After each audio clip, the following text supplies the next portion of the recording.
Mafia kineze. A keni dëgjuar të flitet ndonjëherë për mafjen kineze? Dëgjojmë për shumë mafje. Dëgjojmë për njerëz që vrasin njerëz poshtë shtëpisë së tyre. Keni dëgjuar ndonjëherë kinez që vrasin njerëz poshtë shtëpisë së tyre? Asnjëherë. Keni dëgjuar ndonjëherë kinez që të jenë grupe të mëdha që thonë që ky grup luftoi kundër grupi tjetër? Keni dëgjuar? Kurrë. E megjithatë, mafia kineze është më e madhja dhe ajo më e pasura në botë. Ndiqeni këtë material sepse dua t'ju informoj për diçka tepër të rëndësishme, sepse shumë njerëz nuk janë të informuar ose janë përciptazi të informuar për disa arsye. Dhe është mirë që të diskutojë së bashku. Si gjithmonë, kush është rasist, nëse nuk e ka bërë ende, t'i bëj like faqes shihemi sërish dhe dëgjojeni me kujdes. Para disa viteve e kam thënë njërë këtë, por dua ta nënvizoj sepse po flasim për mafjen kineze. Para disa viteve në Via Nazionale, rruga nacionale, me fjalë këtu në Rom, është në Itali, është një nga rrugët më të rëndësishme të Romës. Një kinez kishte dëgjuar që dikush një dyqan do shiste muret, sepse duhet të dini që disa aktivitete shesin ose aktivitetin ose muret, sepse muret janë të dikujt tjetër dhe aktiviteti dikujt tjetër. Mirpo ky tek rruga nacionale i kishte të gjitha të tjerat, qoftë edhe aktivitetin, qoftë edhe muret. Dhe kishte vendosur që ta shiste. Dhe doli fillimisht me miliona euro, më duket 10 miliona, një gjë e tillë euro. Flasim para disa viteve, tani janë shtuar akoma më shumë çmimet në Rom. Por në atë kohë ishin shumë. Dhe ky kinezi sapo kishte dëgjuar, shkoi atje me laps dhe një flet në dorë dhe i tha: "Sa kushton?"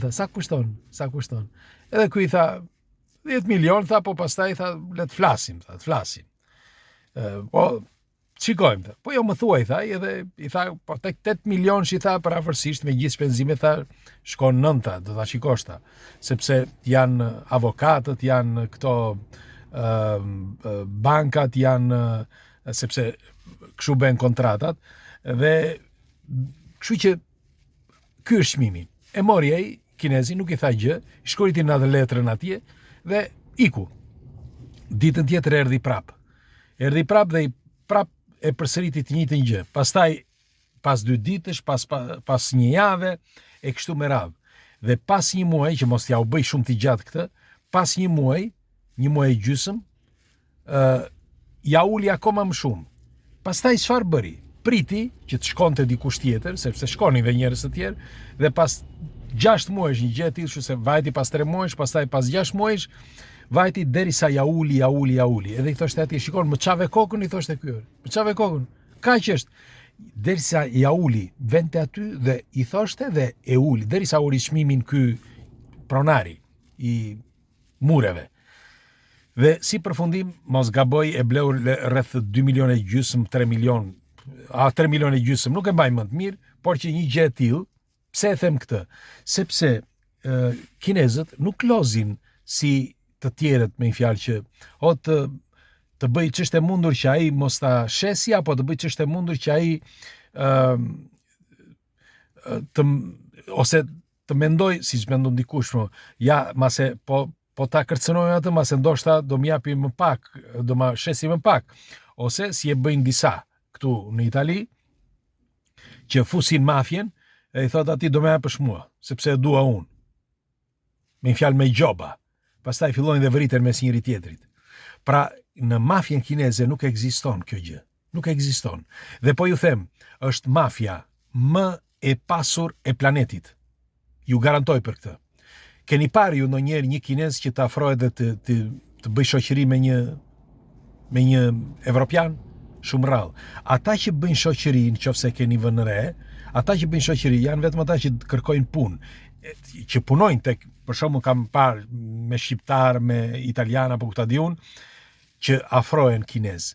Por ata afrohen vetëm sepse punojnë me atë njeri. Jo sepse u intereson për gjëra të tjera. Fare. Por vetëm sepse ai punon me të. Dhe tjetra është që nuk është akoma nuk është si mund t'ja u them, nuk është se edhe pse punojnë bashk, edhe pse bëhet gjoja bën shaka apo ku ta di unë, kur nuk do thot gjithçka, kur. Dhe do mbaj gjithmonë të fshehur diçka sikur të jetë një spiun që me kalimin e kohës do ta nxjerrë atje atë që ai ka ndërmend. Pra nëse është një spiun, do gjej atë që do.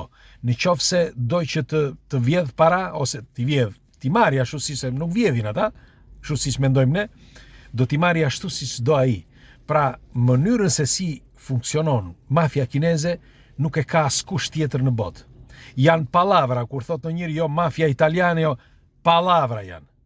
Nuk me kështu, duke shkuar pritur njërin poshtë shtëpisë që t'i marri makinën, apo ta vrasi sepse i thot që nuk më jep picon, për shembull nuk më jep 1.000 euro apo ku ta di unë në muaj në për këto dyqanet e qendrës. Ata nuk e kanë problem për këtë, sepse ata bëjnë miliarda, jo mira, po miliarda në ditë. Dhe do t'ju them se si. Çfarë kanë bërë kinezët që të bëjnë miliarda? Pikë së pari. Ata e kanë ulur ndjeshëm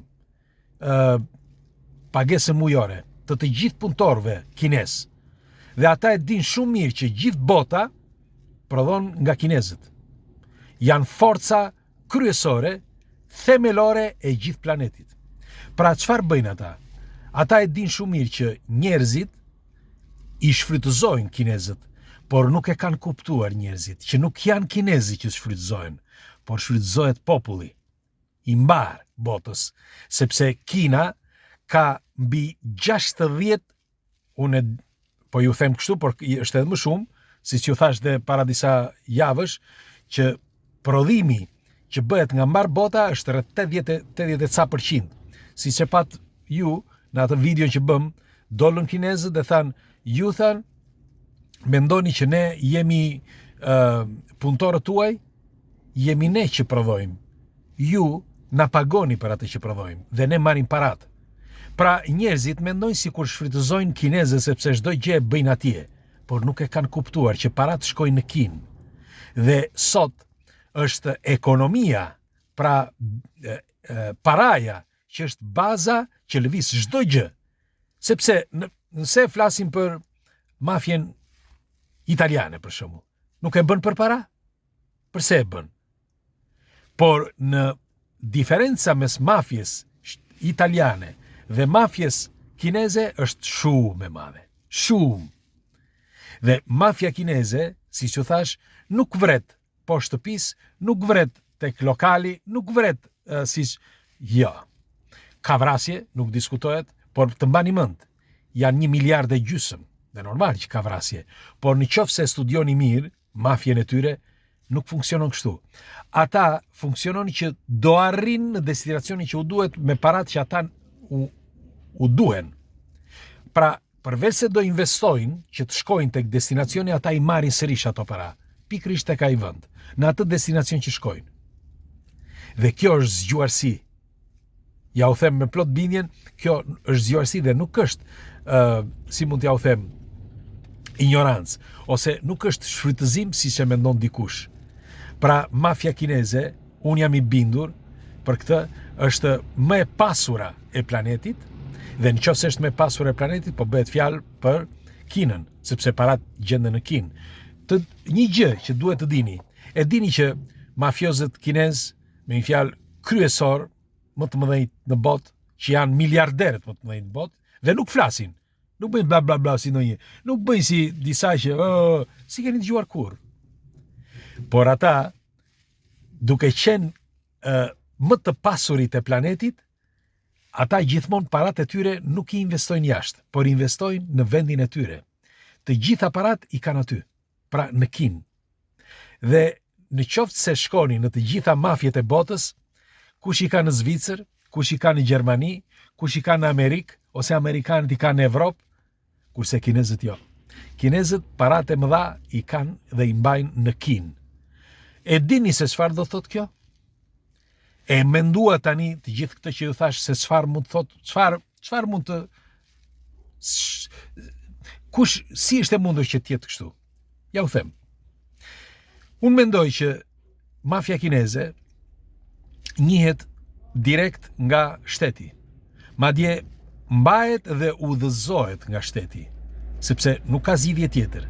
Sepse në qoftë se nuk bëjnë reciklime, me një fjalë ata nuk bëjnë kërkime të reciklimeve, okay? Atyre u intereson. Dikush nga ju do thot, po shiko, ka disa parlamentar, për shembull, që ata i ekzekutojnë. Po, ka parlamentar që i ekzekutojnë. Po e dini pse? Se parlamentari vjedh popullin. Kurse kinezi vjedh botën, është ndryshe. Pra, parlamentari vjedh popullin e vet, pra vet kinezët. Kurse mafia kineze vjedh botën dhe Kinës i intereson kjo. Kështu që unë mendoj, për konspiracion kjo, unë mendoj që kinezët, jo vetëm që mafin kineze, jo vetëm që e njeh qeveria, por edhe e ndihmon. E ndihmon, jo në mënyrë të drejt për drejt, por në mënyra që të kuptohet që këta janë të ruajtur. Pra, unë doja të pyesja dhe juve, keni dëgjuar ndonjëherë për kinezët? A keni dëgjuar ju, për shumë kemi folur, ku këta që vdesin, ku shkojnë? Ku shkojnë këta që vdesin? Në Itali, për shumë, Gjermani, Zvicër, ku ta di unë, nuk ka varreza kinezësh. S'ka. Ose, kur vdesin, thuajt që i çojnë me avionet e tyre, me avionin kinez. Po jeni të bindur që i çojnë? I kthejnë mbrapa trupat? Dikush nga ju do thot, po miro, ose i hana, nuk është ky problemi. Problemi është që ka disa gjëra të rëndësishme, shumë sekrete që njerëzit nuk i din. Dhe janë miliarda, janë 1,5 miliard, dhe prap ne nuk i dim. Sa doj që të thohet që ne FBI di çdo gjë, ne dim çdo kot, ja fusin kot. Sepse në të vërtet, Kina është potenca më e madhe në botë dhe ekonominë e bën, dhe potencën më të madhe në botë e bën ekonomia. Pra, mafia kineze, për mendimin tim, jo vetëm është më gjigandja, më e madhja, por është sekreti më i madh i njerëzimit. Megjithatë, unë dëshiroj një koment tuaj çfarë mendimi keni. Tani po ikim në punë, erdhën çunat dhe ju falenderoj që jemi për bashk, si gjithmonë kush është rastësisht i bëj like faqes, qofse nuk e ka bërë ende, dhe ditë të mbar. Hajde, kalofshi bukur.